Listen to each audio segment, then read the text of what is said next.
tell you, I don't know if I've been married 30 years, 30. So people ask, younger couples, how do you keep the romance alive after 30 years? We don't. Who needs that kind of pressure? It took me 20 years to get Tammy's expectations low enough to where I can meet him on a regular basis.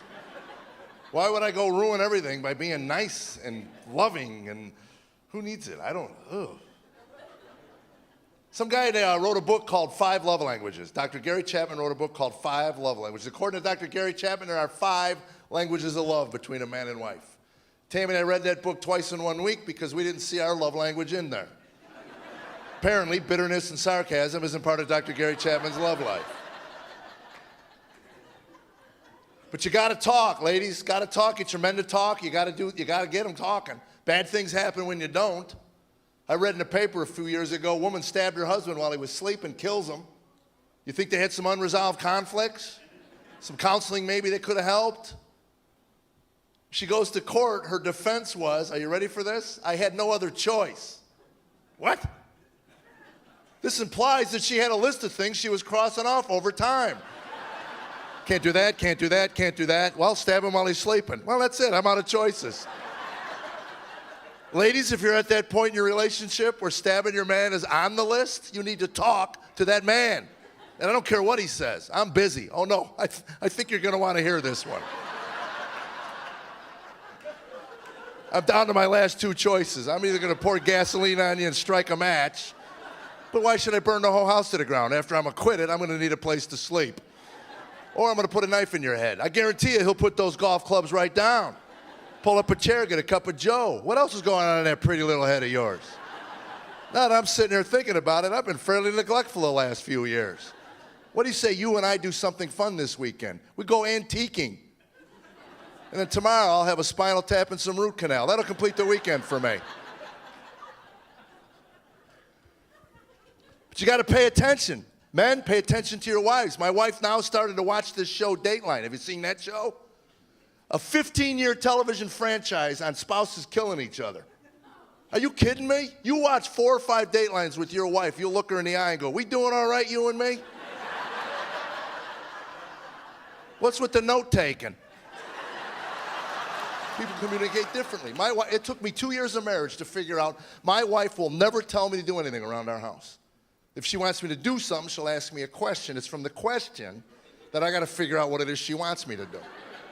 Simple example. Say I leave a pair of my underwear in the middle of the bedroom floor, which is a hypothetical because we all know no man could possibly be that insensitive. Let's just say it happens. My underwear winds up in the middle of the bedroom floor, which frosts my wife. That's her word when she's angry. That just frosts me. If I'm not frosting her, I'm driving her up a wall. That's another one. Kids will come in. Where's mom? She's up the wall with frostbite. That's all I know. And you won't believe what put her there, boy. It was that pair of underwear in the middle of the bedroom floor. You are looking at the most powerful piece of cotton on the planet. So I leave my drawers in the middle of the room, which frosts my wife. Now, would she come to me and say to me, pick those up? That's 3 words. Pick those up. 3 words. Would she say them? No, because that would be simple, direct, and right to the point. And at that moment, I would know exactly what she wanted from me. I could process the information, make a rational decision as to whether or not I could deliver the request. We would then be communicating at the highest human level, the way God the Creator intended it, through language. Tammy looks at me, looks at my underwear, then asks, are those yours? Well, I sure hope they are, otherwise I got a few questions of my own.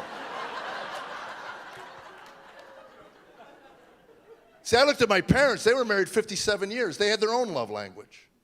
It was beautiful. My mom, they were married 57 years when my mother passed away. The last Christmas we had together as a family. We're sitting around the television watching Christmas movies, A Wonderful Life, whatever it was. We're sitting there, and out of nowhere, my father starts serenading my mother in their language. It was beautiful. He's in his chair, she's sitting over there, and then my dad starts.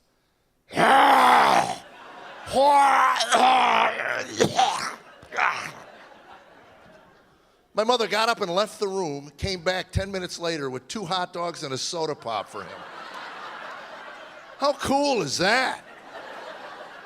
So that night, I'm laying in bed with my wife, and I'm going, did you see that today? My parents. She goes, what? My parents. Did you see the whole thing? She goes, I did. And I said, you think we'll ever get there, you and me? Tammy goes, shoot me if we do. You start hawking hairballs at me like that, it's over, pal. That was the most disgusting, vile thing I've ever witnessed. I almost blew dinner all over the floor. Wow. I thought it was beautiful. I love my wife. I married a tough woman. Tough. First thing she did when we got married was take my spine away from me. She did. Keeps it in her purse. I mean, it's handy in case I have to do something manly. 3 o'clock in the morning, I heard a noise. Here's your spine. Go down and see what it was. I hate that wake-up call. She hears a noise. I got to go down. Well, if you were sleeping, you wouldn't have heard it.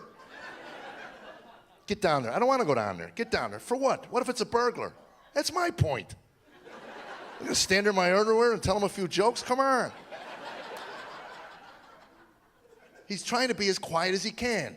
What's he ripping off? The DVD player? They're $9. We'll buy another one. She should go down there. If he tracked mud on her new hardwood floor, she'd rip his thyroid out.